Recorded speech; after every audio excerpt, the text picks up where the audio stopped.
자, 잔금 처리하고 입주에 대한 얘기를 마지막으로 하고 우리 초보 공인중개사분들을 위한 이번 영상은 여기서 마치도록 할게요. 여러분들 이거 배우셨을 거예요. 잔금 처리와 입주는 동시이행의 관계에 있다. 이 얘기 들으셨을 텐데 사실 동시이행의 관계에 있는 건 아니죠. 입주보다는 잔금이 먼저죠. 짐을 올리면서 잔금을 처리하는 게 아니라 잔금을 먼저 처리하고 짐을 올리는 거죠.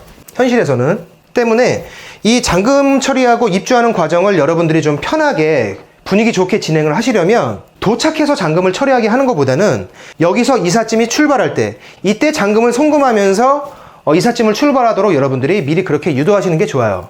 보통 여기서 짐이 다 빠지고 이사를 나오는 순간에는 이미 이 세입자도 전 주인한테 보증금을 돌려받았어요. 그걸 여기까지 와서 이삿짐 대기시켜놓고 잔금 처리하고 입주하는 것보다는 오는 동안에 잔금을 처리하게끔 하고 그동안에 건물주한테 계좌 확인을 하도록 하는 것이 좀 더 입주를 빠르게 진행할 수 있는, 분위기 좋게 진행할 수 있는 방법이겠죠. 그리고 간혹 가다가 잔금이 계좌이체가 안 되는 사람들이 간혹 있어요. 예를 들어서 보증금은 5천만 원인데 일일 계좌 이체 한도가 뭐 1,000만 원, 2천만 원 한도가 이런데 미리 이거를 모르고 한도를 늘려놓지 않은 사람들이 가끔 있어요. 그래서 보증금이 많거나 전세 같은 경우는 이런 부분들도 여러분들이 고객한테 잔금 처리하기 전에 살짝 한번 혹시 계좌 한도 충분히 가능한지 한번 확인해 보셨나요? 뭐 이 정도 간단하게 멘트를 한번 날려보는 게 원활한 잔금 처리, 원활한 입주를 위해서 좋다라는 거 제가 미리 말씀드리고, 이 잔금 처리하고 입주하고 이런 과정에 대해서는 뭐 다른 영상이나 교재에서도 여러분들이 중요한 사항들은 다 배우셨을 거예요. 그러니까 뭐 다른 부분들은 빼고 실무에서 여러분들이 꼭 하셔야 되는 거, 잊어버리면 안 되시는 거 두 가지를 오늘 설명드리고 끝내도록 할게요.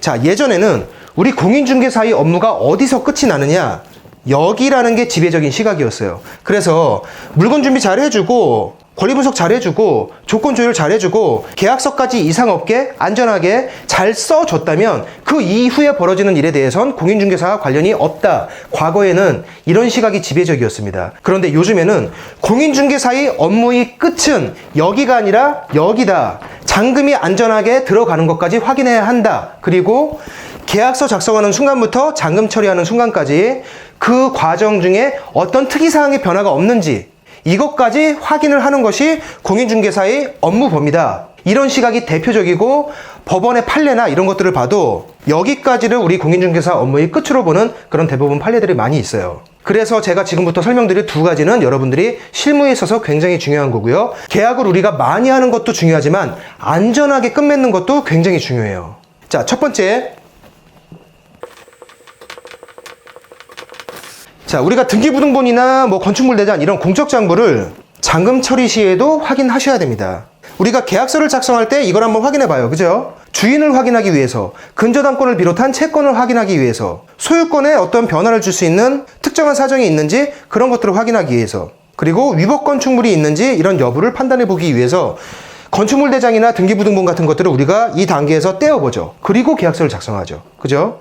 그런데 계약서를 작성하고 나서 하루나 이틀, 3일 있다가 입주하는 경우도 사실 있긴 있지만 그런 경우는 많지 않고 대부분은 3주나 혹은 뭐 한 달 반 그 이후에 입주하는 경우가 많죠. 경우에 따라서는 계약서 작성하고 잔금 처리하는 데까지 한 2달 정도, 이 정도 시간이 걸리는 경우들도 있죠. 그 동안에 등기부 등본에 새로운 내용이 추가되는 경우들이 있어요. 새로운 근저당이 추가된다거나 어떤 압류, 가압류 이런 것들이 새롭게 들어온다거나 가처분이 새롭게 들어온다거나 등기부등본이 이렇게 변하는 경우도 있습니다. 그런데 우리가 잔금 처리하기 전에 등기 때 부는 비용이 아깝다고 또는 귀찮다고 이걸 확인 안 하고 그냥 잔금을 처리하게 했다가 나중에 문제가 생기면 여기에 대해서 배상 책임이 나온다. 훗날 중개사고나 손해배상에 휘말릴 수 있다.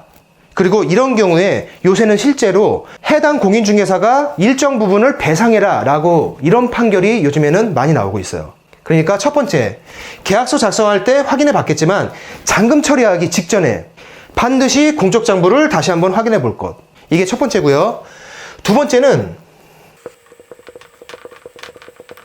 출입보안. 자, 이건 무슨 얘기냐면 비밀번호나 열쇠 함부로 건네주지 말라는 얘기예요.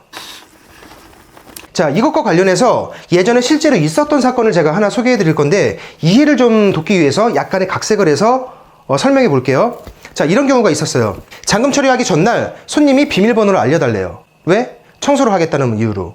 그런데 이 사람이 지금 나갈 수 있는 상황도 아니고 주인한테 얘기하면 괜히 자기만 뻘쭘해질 것 같고 요구를 안 들어주면 내일 중개보수 받는데 뭔가 트러블이 생길 것 같으니까 그냥 아니란 마음에 알려준 거예요. 그리고 집에 들어가서 편안하게 잠을 잤습니다. 자, 다음날 잔금 처리하고 입주하는 날이 됐는데 12시에 하기로 했어요. 그런데 손님이 전화를 안 받아요. 건물주가 연락 오겠죠. 12시에 잔금 처리한다고 하지 않았어? 네. 아, 근데 손님이 지금 바쁘신가 봐요. 잠깐 연락이 안 되네요. 제가 연락되는 대로 바로 전화 드릴게요. 그런데 1시가 넘어가고 2시가 넘어가고 3시가 넘어가는데 연락이 안 돼요. 무슨 일이지? 잔금 준비가 안 됐나? 무슨 사고를 당했나? 자, 주인을 좀 달래놓고 하루가 더 지났습니다. 다음날도 연락이 안 돼요. 이상해요. 현장에 갔죠? 비밀번호를 삑삑삑삑 눌렀는데 문이 안 열려. 뭔가 감이 쎄하죠. 열쇠업자를 불러서 이 시건장치를 뜯어냈어요. 그리고 문을 열고 안으로 들어가 보니까 안에 짐이 이미 한가득 있는 거예요. 자, 이 짐 끌어낼 수 있나요? 잔금 처리 안 하고 짐을 집어넣은 것은 분명히 이 세입자가 잘못했죠. 그런데 이런 경우에 이미 들어간 이 짐을 그 자리에서 바로 끌어낼 수 있을까요? 끌어낼 수 있을까요? 없을까요? 이거 못 끌어냅니다. 잔금 처리를 제 날짜에 약속대로 하지 못한 것은 계약 파기 사유가 돼요. 계약 파기 사유가 된다고 해서 이 짐을 함부로 끌어내면 안 돼요. 자, 이러한 임차인의 짐이 이러이러하게 여기를 불법 점유하고 있으니 이걸 명도할 수 있도록 법에서 허가를 해 주십시오 라고 명도 소송을 통해서 승소 판결을 받은 다음에 그 판결문을 가지고 명도를 집행할 수 있어요. 이거 그냥 명도했다가 나중에 세입자가 시비 걸면 굉장히 곤란한 상황에 빠집니다. 자, 이 물건이 얼마짜리였느냐? 보증금이 5천만 원이고 월세와 관리비 합쳐서 500만 원입니다. 자, 그러면 잔금 처리가 되지 않은 상태로 짐이 들어왔고 불법 점유가 돼 있는 상태니까 주인이 명도 소송을 하겠죠. 결국 세입자가 안 나타나면. 누가 봐도 이건 고의적이니까. 자, 오늘 명도 소송을 접수하면 한 3일쯤 지나서 판결문이 나올까요? 안 나와요. 시간이 굉장히 오래 걸립니다. 이 명도 소송은. 법원이 상대방의 송달을 하고 또 뭐 출석을 요구하고 뭐 이의 신청을 요구하고 뭐 서류가 왔다 갔다 하고 이런 절차들이 굉장히 길어요. 빨라도 6개월 정도는 걸린다고 예상해야 돼요. 자, 6개월이 걸렸다고 생각합시다. 자, 그러면 이 건물주는 이 짐을 빨리 끌어내고 다음 세입자를 맞춰서 월세를 다시 받아야 되는데 이 6개월 동안 아무것도 못했죠. 돈 10원도 한 푼 못 받았죠. 손해가 얼마나 쓸까요? 월세하고 관리비 포함해서 한 달에 500만 원이니까 6개월 곱하면 3천만 원이죠. 여기서 계약금 얼마 받았어요? 500만 원 받았죠. 이거 제함은 얼마예요? 2,500만 원이죠. 근데 여기서 끝나나요? 이 짐 끌어내면 어떻게 해요? 길바닥에 그냥 놔둬요? 안 되죠. 이삿짐 센터를 불러야죠. 그리고 거기다 짐을 옮겨서 얘를 창고로 보내야죠. 한 달 반이 됐던 두 달 반이 됐던 이 창고에 일단 보관을 시켜야겠죠. 선불을 주고.